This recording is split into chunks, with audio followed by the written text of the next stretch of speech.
Hello everyone, कैसे हो आप सब। मैं हूं गौरव काबरा फ्रॉम एडिटर्स एंड आप सबका बहुत बहुत स्वागत है हमारे यूट्यूब चैनल पे। आज एक और एसएफएम के लिए कॉन्सेप्ट वीडियो आया है और आज के इस कॉन्सेप्ट वीडियो में हम डिस्कस कर रहे हैं about hedge funds. Hedge funds वैसे इस एसएफएम के जो सिलेबस है उसमें प्राइमरीली थ्योरेटिकल टॉपिक ही है। इन्होंने प्रैक्टिकल्स कुछ कवर नहीं किए, but from my experience of teaching CFA candidates मैं हेज फंड्स के बारे में बहुत कुछ आपको बता सकता हूँ। इस छोटे से कॉन्सेप्ट वीडियो में आई विल ट्राई कि हेज फंड्स के बारे में आपको एकदम क्लियरली मैं बता दूं कि हेज फंड्स होते क्या हैं, इनके बेसिक फीचर्स क्या हैं and what is the basic difference between hedge funds and mutual funds. तो आइए एक बहुत जबरदस्त कॉन्सेप्ट वीडियो की शुरुआत करते हैं और हेज फंड्स के बारे में जानना शुरू करते हैं। सबसे पहला पॉइंट, यहाँ पे एक एक करके मैंने पॉइंट्स लिख रखे हैं। सबसे पहला पॉइंट जो हमारे सामने आता है वो ये है कि हेज फंड्स ऑल्टरनेटिव इन्वेस्टमेंट्स हैं, ये ट्रेडिशनल इन्वेस्टमेंट्स नहीं है। अब आपके माइंड में आएगा सर ट्रेडिशनल इन्वेस्टमेंट क्या होता है। तो ट्रेडिशनल इन्वेस्टमेंट दरअसल तीन चीजों में अगर आप इन्वेस्ट कर रहे हो तो वो ट्रेडिशनल इन्वेस्टमेंट काउंट होता है। इसमें पहला है इक्विटीज, यानी अगर आप इक्विटीज में इन्वेस्ट कर रहे हो तो वो ट्रेडिशनल है। नंबर टू, अगर आप फिक्स्ड इनकम सिक्योरिटीज में इन्वेस्ट करो यानी कि बॉन्ड्स, डिबेंचर्स, फिक्स डिपॉजिट्स वगैरह, तो ये सारी चीजें जो है ये सब भी ट्रेडिशनल में काउंट होगी। इसके अलावा अगर आप शॉर्ट टर्म इंस्ट्रूमेंट्स में इन्वेस्ट कर रहे हो जो कि कैश इक्विवेलेंट्स के जैसे काउंट होते हैं, तो वो सब भी आपके यहां पे ट्रेडिशनल इन्वेस्टमेंट्स के तौर पे काउंट होते हैं। मैं आपको बता दूं कि ये सारे ट्रेडिशनल इन्वेस्टमेंट्स हैं, इसी वजह से इन सारे ट्रेडिशनल इन्वेस्टमेंट में शॉर्ट सेलिंग तक अलाउ नहीं होती। आपको लॉजिक लगा लेना इसका। शॉर्ट सेलिंग अगर आपको करनी है तो आपको इन सब सेगमेंट्स में करने को नहीं मिलती, because these are traditional investments. But वहीं पे जैसे जैसे फाइनेंस आगे बढ़ा, there was need of alternative investments as well, and इसीलिए इन ट्रेडिशनल इन्वेस्टमेंट्स के अलावा और भी कई तरह के इन्वेस्टमेंट्स हमारे सामने आने लगे। उन सारे इन्वेस्टमेंट्स को हम यहाँ पे कह रहे हैं ऑल्टरनेटिव इन्वेस्टमेंट्स।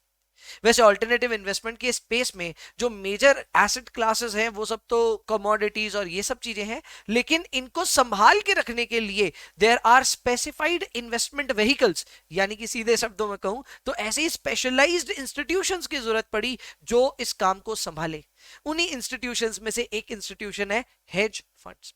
हेज फंड्स दरअसल करते क्या है, how do they actually work, उस पर पहली बात मैंने ये लिख दी कि hedge funds are very similar to mutual funds. Mutual funds करते क्या है, जरा सोचिए इस बारे में। म्यूचुअल फंड्स आपके और मेरे जैसे लोगों से म्यूचुअल फंड में इन्वेस्ट करवाता है, और जब हम म्यूचुअल फंड में इन्वेस्ट करते हैं तो हम सभी के पैसे को इकट्ठा करके एक पूल ऑफ फंड्स क्रिएट होता है। इस पूल ऑफ फंड्स पे ही आगे जाकर के इन्वेस्टमेंट की जाती है। ज्यादातर जगह ये इन्वेस्टमेंट या तो डेट में होती है या तो इक्विटी में होती है, यानी म्यूचुअल फंड्स ट्रेडिशनल इन्वेस्टमेंट के जैसे ही है। हाँ, म्यूचुअल फंड अपने आप में एक इन्वेस्टमेंट व्हीकल है, यानी आप खुद डायरेक्टली शेयर नहीं खरीद रहे हो, आप खुद डायरेक्टली बॉन्ड्स नहीं खरीद रहे हो, ये सारी इन्वेस्टमेंट म्यूचुअल फंड कर रहा है आपके बिहाफ में। एंड इसीलिए म्यूचुअल फंड यहां पे एक इन्वेस्टमेंट व्हीकल है, जबकि आपने अभी भी ट्रेडिशनल इन्वेस्टमेंट्स में ही पैसा लगाया है। वहीं पे हेज फंड्स सेम ऐसी स्कीम है जहां पे आप मैं पैसे डालेंगे और वो पैसे को क्लब कर दिया जाएगा, एक पूल ऑफ फंड्स बनाया जाएगा और उससे फिर जाकर के बड़े बड़े काम होंगे। ये बड़े बड़े काम क्या होंगे उसके बारे में बात करते हैं, लेकिन सबसे बड़े डिफरेंस के बारे में बात करते हैं। वो ये है कि म्यूचुअल फंड्स बहुत सही है, सही बात है, लेकिन हेज फंड्स हर किसी के बस का नहीं है। Hedge funds are only meant for sophisticated investors, यानी कि हाई नेट वर्थ इंडिविजुअल्स के लिए। अगर आप और मैं चाहेंगे कि हम हेज फंड में इन्वेस्ट कर दें तो बॉस वो करना पॉसिबल नहीं है। इंडिया में हेज फंड्स में इन्वेस्ट करने के लिए 1 करोड़ रुपए आपको चाहिए minimum to invest, and that is a very big amount. Obviously एक रिटेल इन्वेस्टर के पास इतनी बड़ी रकम नहीं होती, एंड इसी वजह से हेज फंड्स को छू पाना हमारे लिए पॉसिबल नहीं है। बट इतने भी संकोच होने की बात नहीं है। There is another concept known as fund of funds. अगर आप उसके बारे में जानना चाहते हैं, I will make a separate concept video on that, जिससे आपको पता चलेगा कि अच्छा फंड ऑन फंड्स भी कुछ होता है, फंड ऑफ फंड्स भी कुछ होता है। तो वो आपको एक्सेस दिला सकता है हेज फंड्स में, इंस्पाइट ऑफ द फैक्ट कि आप हाई नेटवर्थ इंडिविजुअल नहीं होंगे, आप एक रिटेल इन्वेस्टर होंगे, फिर भी आप ये काम कर पाओगे। कैसे, इसके ऊपर एक डेडिकेटेड वीडियो आ सकता है। All you need to do is to comment कि आपको फंड ऑफ फंड्स पे एक वीडियो चाहिए। Anyways, coming back to hedge funds, तो हेज फंड्स में जैसे कि मैंने कहा कि यहाँ पे सिर्फ बड़े बड़े सूरमा भोपाली लोग ही पैसा लगा सकते हैं, हमारे जैसे रिटेल इन्वेस्टर्स पैसा नहीं लगा सकते। So it is open only for sophisticated investors. दूसरी बात, क्योंकि यहाँ पे पब्लिक का पैसा नहीं लगा हुआ है, तो सेबी और बाकी जितने भी रेगुलेटर्स है ना, वो इंटरेस्टेड भी नहीं है हेज फंड्स को रेगुलेट करने में। बड़े अमीर लोगों का पैसा लगा है, वो समझेंगे अपना। तो यहाँ पे रेगुलेटर्स भी ज्यादा रेगुलेट नहीं करते, एंड इसी वजह से ज्यादा ट्रांसपेरेंसी भी यहाँ नहीं है। जैसे कितना आसान, आप खुद सोचो, अगर आपको किसी स्टॉक का डेटा चाहिए कि कौन से फलाने डिमकाने टाइम पे या डे पे वो किस भाव पे चल रहा था, तो वो डेटा निकालना कितना ज्यादा आसान है। गो टू moneycontrol.com और BSE NSE कहीं पे भी जाओ, आपको डेटा मिल जाएगा एक झटके में।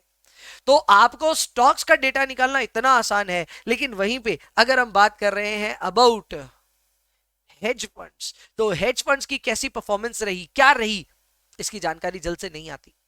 इनफैक्ट हेज फंड्स की जो परफॉर्मेंस रिपोर्ट भी होती है, उसमें भयंकर बायसेस होते हैं। बायसेस मतलब एक तरफा नजरिया होता है। क्या होता है, उसके ऊपर में भी एक डेडिकेटेड वीडियो बन सकता है ऑन सर्वाइवरशिप बायस। तो अगर आप वो जानकारी जानना चाहते हैं तो उसके लिए भी कमेंट कर सकते हैं। लेकिन for the time being hedge funds पे देखो, भरोसा नहीं किया जा सकता। इनका जो डेटा आता है, वो डेटा बड़े लोगों के काम की चीज है। हम जैसे छोटे इन्वेस्टर्स के लिए पहला यहाँ पे डेटा नहीं आता, दूसरा ट्रांसपेरेंसी नहीं, तीसरा यहाँ पे रेगुलेशन भी नहीं। तो हमको काय को जाने का इधर में। काश यही बात लोग क्रिप्टो को लेकर के समझ जाते कि क्रिप्टोज भी रेगुलेटेड नहीं है, और जो रेगुलेटेड नहीं होता है वहां पे कम से कम रिटेल इन्वेस्टर्स को अपने पैसे नहीं डालने चाहिए। हाँ, अगर आप एक सूरमा हो, अगर आप भोपाली हो, तो फिर आप इन्वेस्ट कर सकते हो, अदरवाइज मेरे हिसाब से रेगुलेटेड स्पेस में ही इन्वेस्ट करना चाहिए। तो यह है सबसे पहला हेज फंड्स का एक बहुत बड़ा डिस्टिंक्शन। अब हेज फंड में एक बहुत खास बात यह है कि ये लोग के पास ना भिन्न भिन्न प्रकार की स्ट्रैटेजीज होती है। स्ट्रैटेजीज जैसे जैसे कई हेज फंड्स ऐसे होते हैं जो एक डिसाइड कर लेते हैं कि हम यही काम करेंगे। एग्जांपल के तौर पे कुछ हेज फंड्स इवेंट ड्रिवन होते हैं। इवेंट ड्रिवन जैसे जैसे कि मान लो कोई कंपनी में मर्जर एंड एक्विजिशन हो रहा है, तो वो सिर्फ उसी समय उसमें पैसा डालेंगे। या फिर कोई कंपनी है जो कि अपने एसेट्स को डाइवेस्ट कर रहा है, वो उस समय उसमें पैसे डालेंगे। कोई कंपनी लंबे चौड़े कंपनी को बेच रहा है, कुछ भी ऐसा काम हो रहा है, तो ये सब काम जो होते हैं, ये सब जो कारनामे होते हैं, ये सब इवेंट से रिलेटेड होते हैं। और इन इवेंट्स के आसपास ये हेज फंड्स लंबी पोजीशन लेते हैं इन काउंटर्स पे, और इन्हें उसी वजह से एक पर्टिकुलर स्ट्रैटेजी ड्रिवन कहते हैं।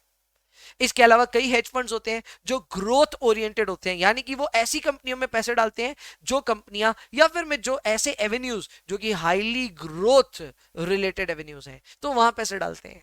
वहीं पे कई जगह ऐसा वैल्यू ओरिएंटेड भी काम करते हैं, जहां पे ऐसी कंपनियों में पैसे डालेंगे जहां पे सिर्फ वैल्यू। लेकिन हेज फंड्स को कोई नहीं रोकता कि वो सिर्फ यहां पे सिर्फ स्टॉक्स में ही पैसे डालें। वो चाहे जहां पैसे डाल सकते हैं, आमतौर पे रेस्ट्रिक्टेड नहीं होते ये। एंड ये अपने पैसे, ऑब्वियसली रेस्ट्रिक्शन इन्वेस्टर के पॉइंट ऑफ व्यू से हो सकती है, बट आमतौर पे रेस्ट्रिक्टेड नहीं होते। तो ये जहां चाहे वहां पे अपने पैसे इन्वेस्ट कर सकते हैं। एंड इन्वेस्टमेंट तो करेंगे, ये स्ट्रैटेजीज तो लगाएंगे, इसके साथ में इनको एक बहुत बड़ी एडवांटेज ये है कि ये जो चाहे वो काम भी कर सकते हैं। इनको फ्रीडम ऑफ एक्शंस भी है। जैसे कि क्या, जैसे कि शॉर्ट सेल करना है, चेक कर सकते हो। लेवरेज लेना है, चेक कर सकते हो। और अगर आपको डेरिवेटिव पोजीशन भी लेनी है, तो वो सब भी ले सकते हो। डेरिवेटिव्स के ऊपर में ऑलरेडी मैंने वीडियोस डाल रखे हैं, आप उनको देख सकते हैं, जो कॉन्सेप्ट वीडियोस के सीरीज में मिल जाएंगे। So you can go and check that as well. तब तक के लिए ये जानकारी रखिए कि डेरिवेटिव पोजीशन तो ट्रेडिशनल इन्वेस्टमेंट में नहीं आ सकती। डेरिवेटिव्स में पोजीशन लेने वाला ट्रेडिशनल इन्वेस्टमेंट नहीं कर रहा है, वो एक ऐसे टूल में इन्वेस्ट कर रहा है जहां पे लेवरेज इन्वॉल्व है। और ये लेवरेज वगैरह ये सारी जो चीजें हैं, ये सब ऑल्ट टाइप का एक बहुत इंपॉर्टेंट फीचर है। तो ये है आपके लिए हेज फंड्स का एकदम बेसिक, एकदम छोटा सा क्रिस्प अंडरस्टैंडिंग कि हेज फंड्स क्या होता है। अच्छा, कई लोग ना इसके नाम में चले जाते हैं, हेज फंड है तो हेज करता होगा। ऐसा कुछ नहीं है। हेज फंड्स जबरदस्त रिस्क लेकर के काम करते हैं, एंड इनका काम हेज करना नहीं है। Hedge is a different concept. Hedge होता है जहां पे आप अपनी रिस्क को हेज कर रहे हो। इसके कई एग्जांपल्स बन सकते हैं, जैसे आपने हेल्थ इंश्योरेंस ले रखा है, so that is a kind of a hedge. कल को अगर आपकी हेल्थ बिगड़ी, हॉस्पिटल जाना पड़ गया, तो कम से कम इंश्योरेंस कंपनी पैसे देगी। सिमिलरली लाइफ इंश्योरेंस, टपक वपक गए तो भैया life insurance company will take care of the financial needs of the family. तो ये सब जो इंश्योरेंसेस होते हैं ना, इनको इनकी प्रीमियम भरने का मतलब ये है कि आप खुद को हेज कर रहे हो। That's a different thing all together. But hedge funds एकदम अलग चीज है। हेज फंड्स, मैं आमतौर पे जब अपने सीएफए वाले स्टूडेंट्स को भी पढ़ाता हूं, तो उनको ये बोलता हूं कि हेज फंड ना गरीबों का म्यूचुअल फंड्स है। ठीक है, सॉरी, अमीरों का म्यूचुअल फंड है, गरीबों का तो म्यूचुअल फंड है ही। पर अमीरों का जो म्यूचुअल फंड होता है ना, वो होता है हेज फंड्स। गरीबों के लिए तो म्यूचुअल फंड सही है ना। क्लियर? तो ये है आपके लिए हेज फंड का एक बेसिक स्ट्रैटेजी जो आई होप आपको हेज फंड समझने में बहुत मदद कर रहा है। मैं एक बार वापस सारे पॉइंट्स रिपीट कर देता हूं आपके सामने। सबसे पहला पॉइंट ये है कि hedge funds alternative investment universe से बिलोंग करता है। Number 2, hedge fund mutual fund से सिमिलर है क्योंकि ये भी एक पूल ऑफ फंड्स बनाता है और उस पूल को इन्वेस्ट करता है। थर्ड पॉइंट ये है कि यहां सिर्फ सोफिस्टिकेटेड इन्वेस्टर्स अलाउड है। चौथा पॉइंट है रेगुलेटेड ज्यादा नहीं है, ट्रांसपेरेंट भी कम है, स्ट्रैटेजीज बहुत फॉलो करते हैं एंड इसके अलावा ये यहाँ पे बहुत फ्रीडम रखते हैं, ये जैसे चाहे वैसे ऑपरेट कर सकते हैं और पोजीशन ले सकते हैं। शॉर्ट पोजीशन, लेवरेज, डेरिवेटिव्स जो चाहे ये वो काम कर सकते हैं। सो ये है हेज फंड्स। इसी तरह सिमिलरली एक प्राइवेट इक्विटी बोल करके भी कॉन्सेप्ट है जो कि बहुत जल्द आ रहा होगा चैनल पे। अगर आप चैनल पे ऑलरेडी नए हो और आपने सब्सक्राइब नहीं कर रखा है तो सीए में फाइनल एसएफएम के लिए तो आपको डेफिनेटली इस चैनल को सब्सक्राइब करना चाहिए। This is lot that is going to come up. आपको चैनल को सब्सक्राइब करके प्लेलिस्ट पे नजर गड़ा करके बैठना चाहिए। बहुत सारे कॉन्सेप्ट वीडियोस अपलोड होंगे gradually and you will take good advantage of that. इसके अलावा we also have our course on SFM जिसको आप एनरोल कर सकते हैं। The details are flashing on your screen right now. बात बाकी अभी के लिए इतना ही रखेंगे। I hope you enjoyed your time. मिलते हैं नेक्स्ट वीडियो में, तब तक के लिए bye bye, take care, enjoy yourselves please and please. पढ़ाई करते रहिए एंड टेलीग्राम चैनल के भी लिंक है नीचे, तो वहां से भी टेलीग्राम चैनल को जरूर से ज्वाइन कर लीजिए। चलो सी यू, बाय।